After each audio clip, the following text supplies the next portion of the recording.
Alright, so we're out here in the Garden of Gaines. Today we're going to be building a raised bed over here. A nice little 4 foot by 8 foot run.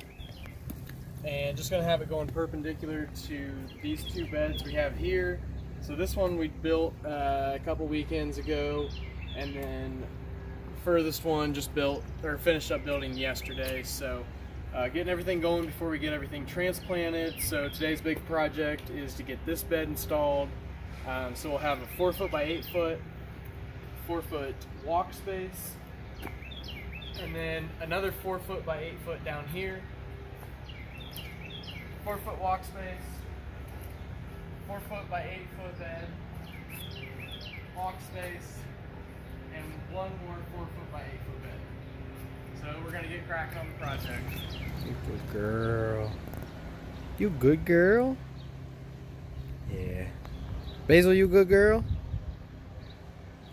So the first and most important step here is to measure off and mark out your spaces where you want your bed to lay. So for me, it's always better to measure twice or 3 or 4 or 5 times and then just cut once.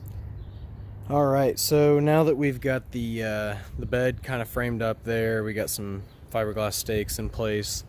Next thing we got to do is get the framing. So right here we've got an 8 foot long board. These are 2 by 12s.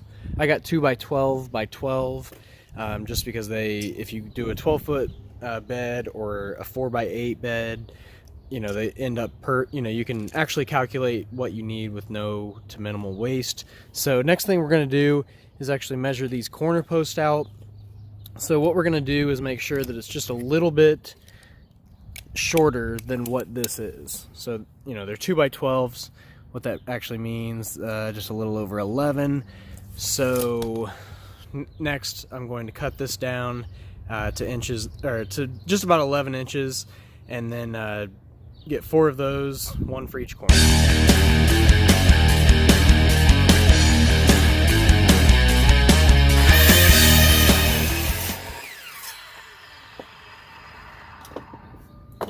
Alright, so now we got our corner posts and basically our foundation for the rest of the raised bed. Alright, the next thing I'm going to do is measure out the other 4 by 8 board that I need, and then we'll get over to bed prep before we start zipping everything together. So by far the most time-consuming part of this is just measuring and cutting everything. Especially when you have a 9-inch miter saw and you're trying to cut a 12-inch wide board. So I had to mark my boards on both sides and then actually flip it over. So I was kind of lucky to get everything to line up, but just take your time and make sure you do it right the first time. Once the boards are cut, my next step is to cut the ground cover fabric and till up the soil. This makes the ground a little bit easier to work with and to get everything nice and leveled out. Alright, so now that I got the bed all prepared, next step is to start.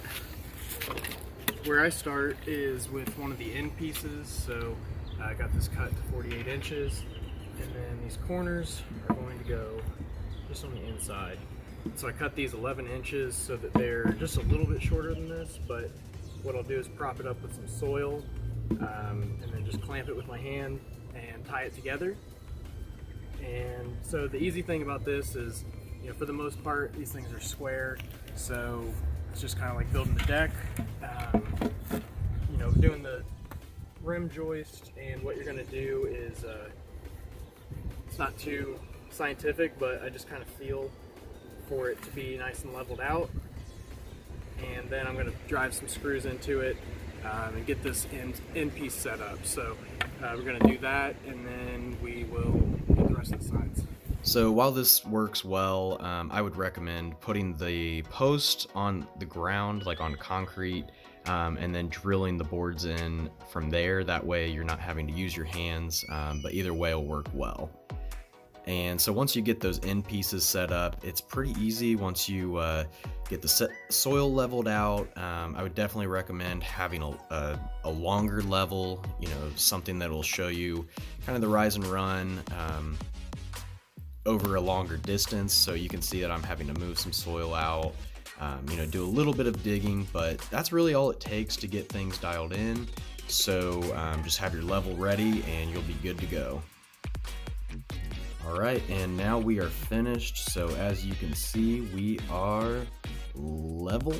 Maybe a little bit of fall, but that'll just help out with drainage and just the natural fall of the garden. So hope y'all enjoyed.